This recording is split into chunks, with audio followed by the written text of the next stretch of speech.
Okay, so I've tightened all that up. As you'll see in here, that's the clamp bolts. There's opposed. There's one coming down from the other side. You'll see it quite easily if I just turn that.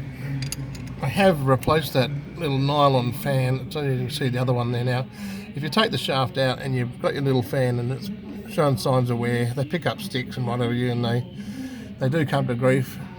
Here in Australia we need all the air cooling we can get, I guess, so that's that one.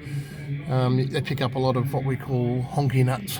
They're like a eucalyptus nut that drops down about the size of, about not quite the size of a plum, but and they're bloody hard, so they go barreling around and they do a bit of damage to parts just like that, but you just can't cut the mustard. While you're in there, and also when I told you about that pipe I put the O-ring on, you'll see it's quite close to the transmission filter. I actually took the transmission filter off. If you're in here doing anything like that, you might want to take the opportunity to change that filter. These mowers here get plenty of service, so that's probably been done a few hours.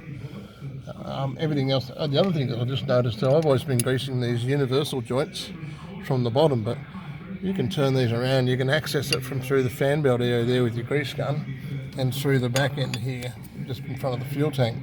You can get all those without having to line your back and roll around like a navvy. So I'm pretty well done. I'm going to just get this drive shaft on here, the full drive shaft. You won't be able to see me do it because I don't have any spare hands, but I will show you the circlips and the slides, etc. in due course.